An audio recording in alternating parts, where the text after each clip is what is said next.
Hello everyone and welcome back to another AFK journey video. So we're going to be going over this infographic made by the 8, the guild on the global server, and they basically have come up with a great set of teams for mini boss and final boss, and also the scores that they're getting right now. And I think this is very useful. Also, looking at this infographic, it's really easy to copy down these teams and for you to run them of your own. And actually, two of them are pretty free to play friendly. Only one is a Celestial Hypogean team that you wouldn't even have to run unless you do have those options available. So again, credit to the 8 and credit to Yapali Discord. This is where I found it. Okay, so there's going to be, for the mini bosses and final boss, the teams are almost exactly the same, but you're going to be using the Core Forge artifact rather than the Elder Bow spell artifact. That's basically the only difference. Apart from the Celestial Hypogean team, which is opting for Kulu in the final boss and Taylene for the mini bosses. But I think that, for example, if you don't have Kulu, you could probably try Taylene. I haven't tried it personally yet, but I think you could try any other Celestial Hypogean here. I don't see why not. Okay, so these 3 teams, they're all getting like over 40 billion damage, and for the mini bosses it's Shadow Salazar, Shadow Muriel, but the same teams are working final boss but just switch to the Core Forge spell. So Walker this season is dominating both in guild supremacy and also in battle drills because of the light bear faction tiles. He deals a lot of damage. I don't know exactly what Ascension is needed for him. Some people have said, like, if you're not at Mythic Plus or above, then probably he's not a good option. But I would still try it and see whether you get a decent score or not. I think it would still be fine. I don't know exactly kind of the break point of Walker for him to be good in a comp. And the 43 billion damage team is also really good with Odie, Pheromore. These, again, very budget-friendly teams. Odie is a great damage dealer option on the Lightbearer faction talent tile as well, and Hugin to buff him up further. So these are very interesting teams and honestly pretty free to play friendly. If, for example, your Cassidy, Faye are not built, I don't think Faye necessarily probably needs to be built that much for this comp, but Cassidy, like if she's not Mythic Plus, I think you could probably use any other Lightbearer faction hero just to get the faction talents for Odie.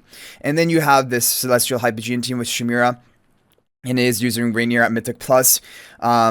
If you didn't have like Rainier Mythic Plus, you didn't have enough Celestial Hypogeans, I would still probably try like a Twins Shamira Graveborn comp or something. I would probably try that, and I think it would probably be fine as well. But these are basically the optimal team lineups, and you guys see it for the final boss as well with the Core Forge spell instead on your carry in the back.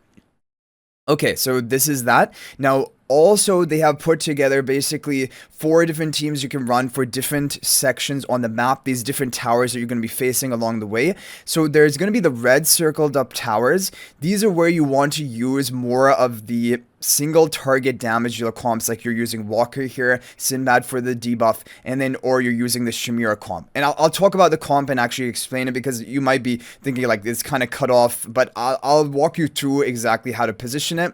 But I'm just basically explaining the map. And these blue square towers with the question mark towers, basically this is where this team is optimal. Almas, Damien, the Carolina Arden, and Siren with the Elder Bow spell.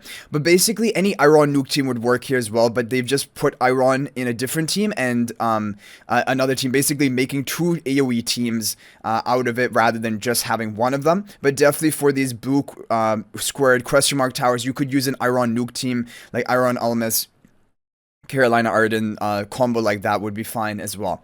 Or you can use this one, Almas, Siren, Arden. This is also working very well, and it's the recommended option. For the triangle towers, basically those are the 3 over here, and they actually make a triangle when you connect them together. This is going to be Twins and Iron Shamira comp. Again, AoE teams are going to be needed here. Generally, these purple towers you don't attack until you're kind of connected with your guildmates, but you can just rush them if you're strong enough in your guild. But usually you get your buffs first, and then you just shred through these towers in 1 or 2 attacks, and that is it. Shamira is good for AoE damage. Iron, you have blue turn on the right, pink turn on the left with the Elder Bow spell, Pheromore, and Parissa.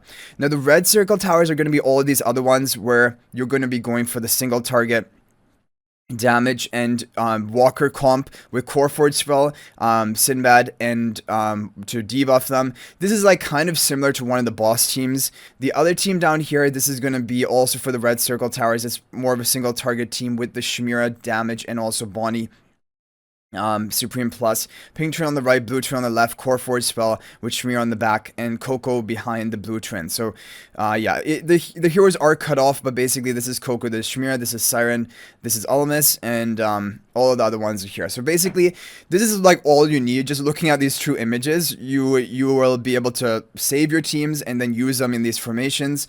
If you need replacements, you can make replacements. Just try to complete the same faction talent that whatever is being run, like we're doing Wilders here and Wilders here.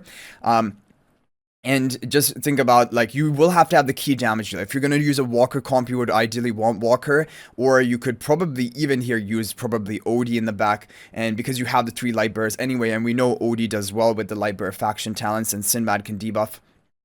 And then here you have Shamir comp, so just make sure your Shamir is built if you're going to use a team like this. So anyway guys, I think this was just really helpful in 2 images, basically breaking it all down, the different teams you can run, which are considered the optimal right now and great options. But I hope you guys enjoyed the video. Thank you for watching. That's going to be it for this one. If you have any other tips, feel free to share them in the comment section down below. But if you're not already subscribed to our YouTube channel, please smash that subscribe button. Also feel free to join my AFK Journey Discord server. There's a link to that in the description of this video. I'll also link Yapala's Discord in the description of this video as well, so you can join, and you can also check out these infographics. And finally, if you're thinking about making a purchase in AFK Journey, please use my affiliate link for the official Farlight store. There's a link to that in the description of this video, and a pinned comment is the best way you can support me at no extra cost to you. So thanks for watching. I'll hopefully see you in the next video, and until then, everyone, peace out for now.